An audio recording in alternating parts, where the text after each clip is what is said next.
I had a really good friend of mine. I went to lunch and he said, yeah, I don't know who this guy is here in front of me. And he goes, let me ask you a question, honestly. Right now, what are you grateful for? And at the lunch, I said, nothing, brother. There's nothing good in my life right now. As I'm mouthing these words, two people walked in with an older man. Both of them clearly were fighting cancer somehow. Both had lost their hair. One of the ladies had a bonnet on, and they were barely moving in. Both walked by our table and gave me the most warm greeting, the warmest smile as a stranger. And he goes, that's pretty freaking pathetic. You can't find anything in your life to be grateful for right now? There's this thing people think that like, I'll be happy when. Once I get like this big, amazing home, or once I get this car, or once I get this relationship, or an amount of money, then I'll allow myself some happiness. The problem is the finish line always moves. You never arrive there, right? The other part is people think, well, if I enjoy myself now, I'm gonna lose my drive.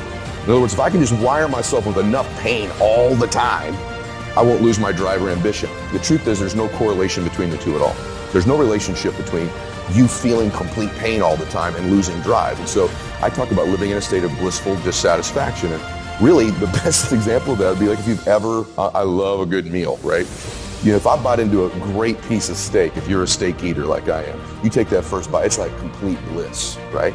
There's no correlation between how great that tasted and your lack of desire for the next bite. In fact, that bliss causes you to want more of it.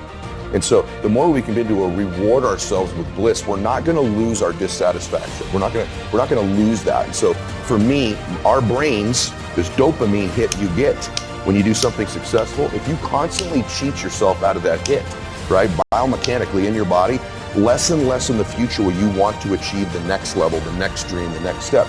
And that's why so many people stall out in life. We build habits, rituals, and disciplines that serve us, okay? The reason my standards are set so high is because I don't want to leave it up to my own devices. My standard is one more minute on the treadmill. My standard is one more person I can reach that day, one more phone call, one more something.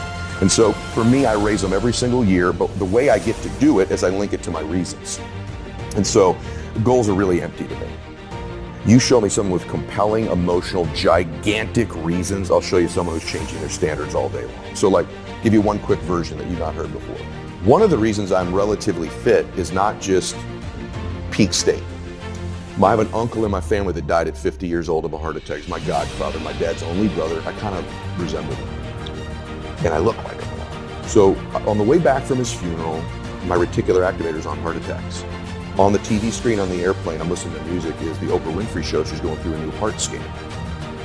I've unplugged my headphones, plugged it into the airplane one. They're talking about this new scan at Cedars-Sinai that at that time was new. It could read the plaques in your arteries, the calcifications without going, really invasively. I scheduled it. I went in. I had a world-class doctor who understood reasons and leverage, said just prescribe it. When we coach people, you need to do this, you need to do this. Doctors do it. Take this pill, take this. He understood leverage and reasons. And I'm in the law. When I walk in, I sit down, the doctor comes up and he says, oh my, I can't believe these arteries are in that young body. Got my attention. We walk back in, we sit down. He could still go, you need Crestor, eat clean, get out of here. Isn't that what an average doctor does, right? No, wired me with huge reasons. He goes, let me ask you a question. I heard your wife's pregnant. I said, yeah, I have a son. And he says, do you want to be there when he graduates from high school? To be there for that day? I said, yes, sir, yeah. He goes, your wife's pregnant. What do you have? And I said, a daughter. Would you like to walk her down the aisle on her wedding day, or are you okay that it's some other man?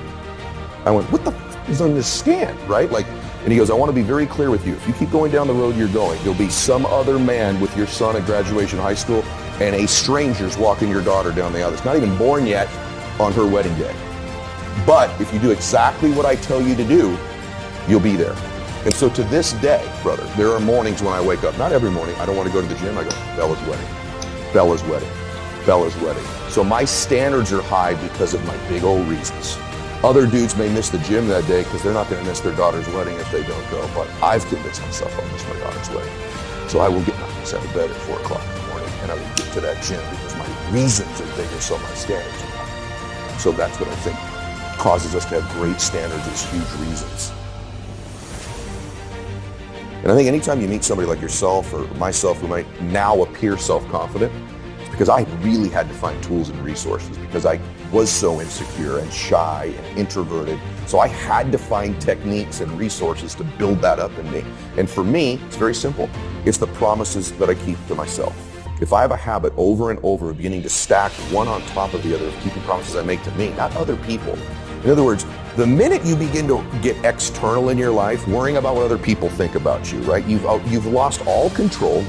And it never fills you up. And people's admiration, people's gratitude towards you will never fill you up. It's your own. It's your own inside. And so for me, self-confidence comes from keeping the promises I make to myself. And the other part of it is being aware I'm doing it. In other words, most people don't give themselves enough credit